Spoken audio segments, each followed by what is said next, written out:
So basically this track started just after Never Felt So Good. So this was over a year ago. I started making Never Felt So Good in around the March, April, May time in 2020. At that time I didn't know what I was doing, as you can hear. And I think it's pretty cool by finding out what it sounded like at that time. So I will play you exactly what I had a year ago, over a year ago. Check it out.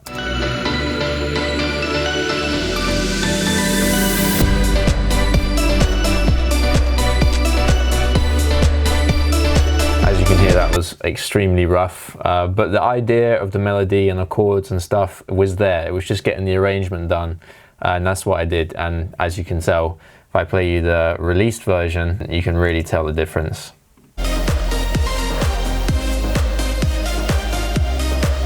So the question is, how did I get from that point with the demo vocals and all the different things that went into making this track? I think in total in this project, as you can see, there is 136 different layers of sound. But essentially the track developed, and I was working on it with Brooke Telling, and we were working remotely on video calls, and we were writing. I sent her the track straight after Never Felt So Good, but I will play you what I had as the demo from Brooke. Somebody new.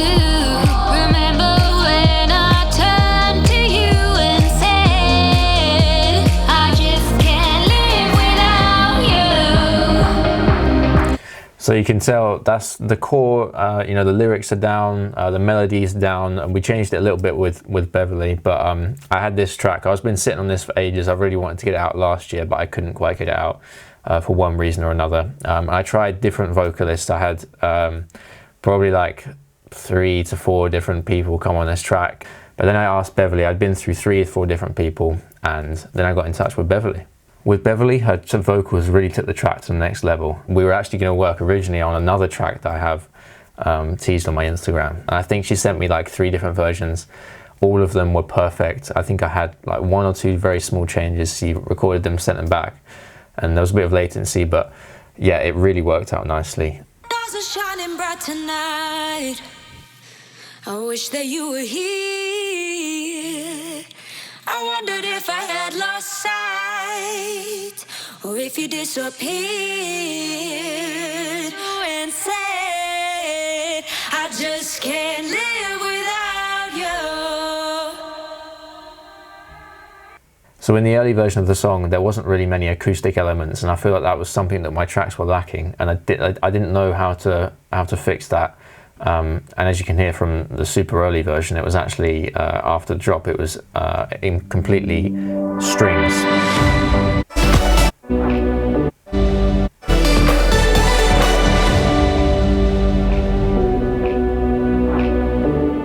Which is great. I like strings, but it didn't add, it works, but it didn't add what I wanted to the track.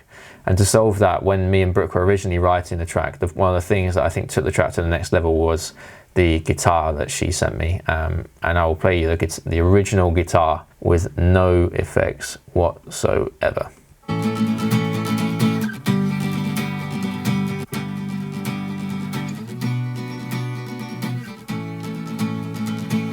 So that was a guitar with absolutely nothing on, and then I did a bit of work, a bit of processing. I changed the pitch and the key of the song up 1 note.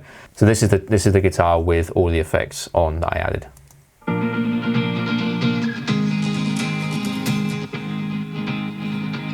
It's almost like a Spanish guitar, the way that I processed it, which is really good, really high energy, just adds so much to the track and keeps the flow going. And then another important part of this song was the actual ARP that I had in the background. Not many people may recognize it or hear it, but I tried to add like a fruity melody on top on the second half of the drop, the first drop, so it just adds something else. And this melody, this ARP in the background changes over time in the track, so it doesn't stay the same. It changes like 3 or 4 times.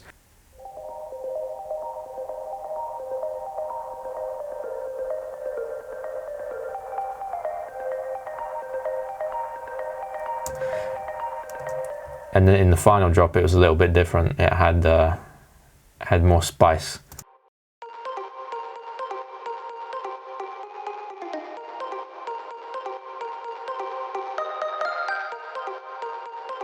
So that really helped the track. And the chords change in the second half of the drop.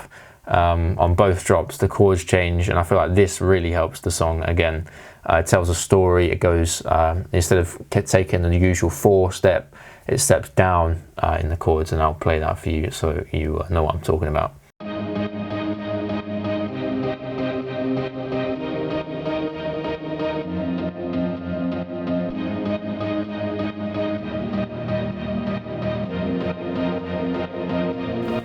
So they go down and they go back up, and it just tells a story. The whole vibe of the track changes, and that's something that the people that I listen to, they do all the time. They change the chords and it goes down instead of up, and it just adds so much to the track. And I wanted something that tells a story, tells the story of, you know, self-isolation, not doing anything for 18 months, not seeing anybody, not seeing your friends, your family, and this, literally, my life has been lived in this room probably for almost 18 months now. So this is what I tried to channel everything into the track, and hopefully you can understand that vibe, but also dance to it and listen to it in the car and everywhere.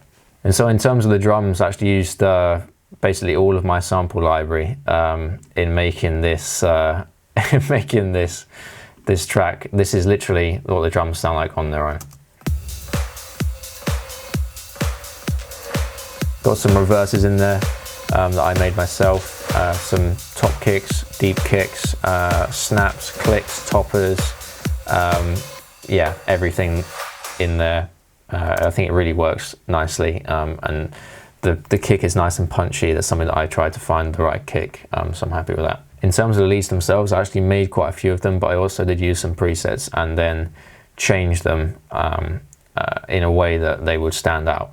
And I also added some tremolo, not sure how you say it, on the end of the drop, in between the first half and the second half. That little in between, I've automated it, so the tremolo rate is distorting it quite a lot. That was the effect I was going for. This is what it sounds like.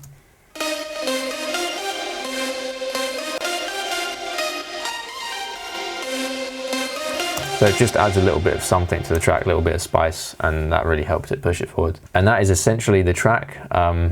It's come a long way since it started, and so I tried to keep everything very tight and concise, so it just sounds like the track is one sound and not like you can hear the vocals detached from the song, and vice versa. This sounds so cohesive and so together. I'm really actually happy with how it sounds. Also, make sure you go and watch the music video. I'll put a snippet up now. And that was filmed in Scotland. Me and my friend Kieran, one of my media mates, we went up to Scotland, a long way from here, to film a video in the middle of nowhere. It was the most remote place I've ever been in my life, with the mountains, snow-capped mountains, these glens, lakes, rivers, the sea. It was honestly insane. It was really, really amazing. And I put a lot of work into making that video. So yeah, make sure you go and check that out. Make sure you subscribe, like, comment what you thought of this, and yeah, let me know what you think. Go and stream Can't Live, and I'll see you in the next one. I